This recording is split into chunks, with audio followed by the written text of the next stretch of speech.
You're coming to this boat, Greg? You gonna talk to this boat? Hey, Mark, I try, if you can, a little bit of bang and trim the jib just a little tighter. There you go. Maybe trim the jib just a little tighter. That's it. Now you can let the boat feather up in. Yeah, good. That's it. Now trim your main in that lull there. That's it. Let the boat feather up a little bit more. Go ahead, trim your main a little tighter. That's it. Good. Yeah. That's it. You're in the groove right there. Nice. And if the wind lightens up, then you'll ease your bang off. But right there, you're rolling. So maybe you could trim the main a little tighter right there. Trim a little bit tighter. That's it. A little tighter yet. Trim your main a little tighter and let the boat climb up. There you go. Perfect. Nice. As far as the people will realize so Mark, after this tight race, they can pull the main. Crank your jib halyard up a couple flicks. Just get rid of those big scallops. That'll help. But your main looks really good. You might. That's it. I was going to suggest sit up and maybe put on a little bit of bang. You got a starboard tacker coming at you.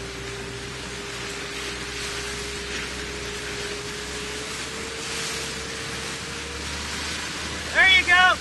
Now you can trim your main in a little tighter. There you go. A little tighter yet. Yeah, there you go. And then when you get a puff, you can ease the main out just a little and let the boat. That's it. Great. That looks really good. There you go. Let it feather up a little bit. Let it climb a little. There you go.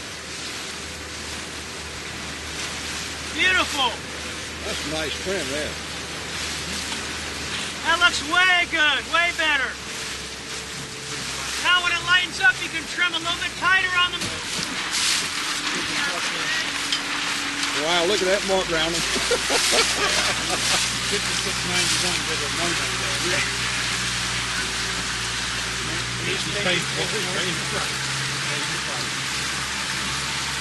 You're very close.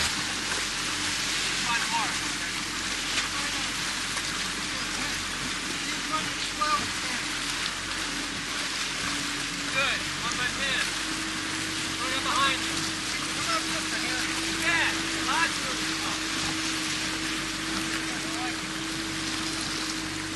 So guys, right now, your bang's just a little bit loose.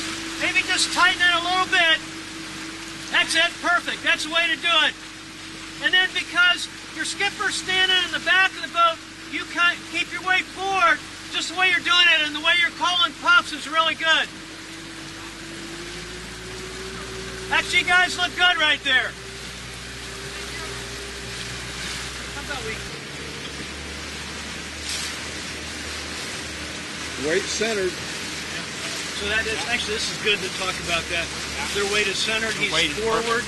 If you look at the wake off the back of the boat, it's fairly flat. There's very little drag. And we'll follow him now and look at his helm. And if you look, a couple things here are really good. If you look at his helm, very little wiggle on the tiller, very, very little, and it's right down the center, which is telling us that the boat's balanced. When we talked about sailing the boat flat, look how flat he is. Looks really good. Really good. He wants to tack. He wants to tack.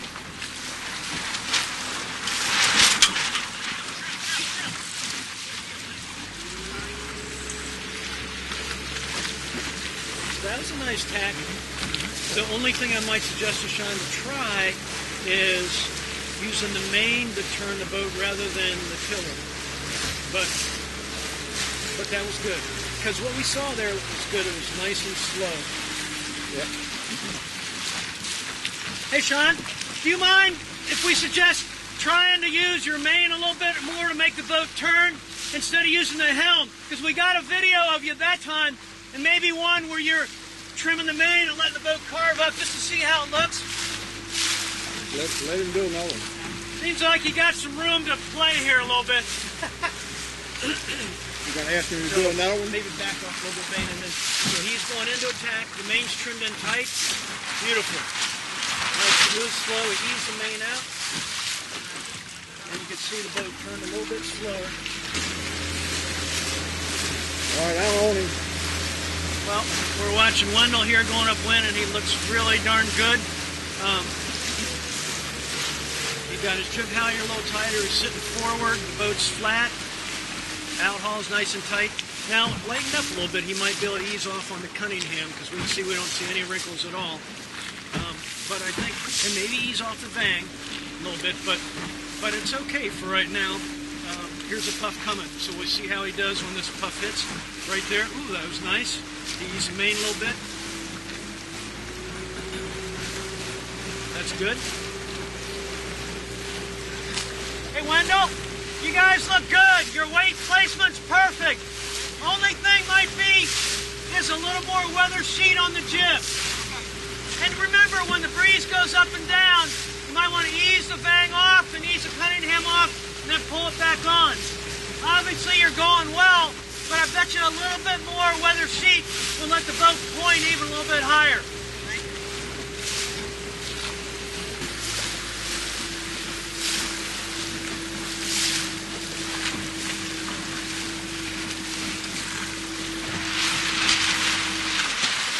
Hey, Ben, just real quick, when you have the breeze and the boat can move well, don't be afraid to trim both sails in just a little bit more.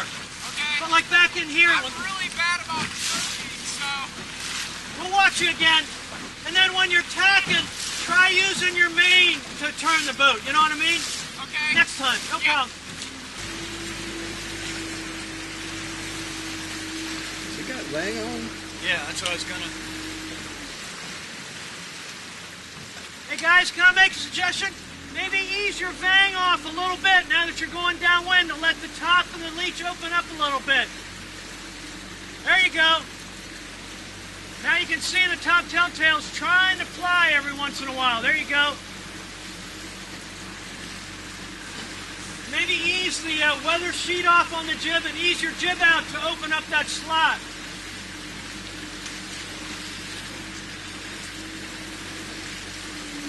Good.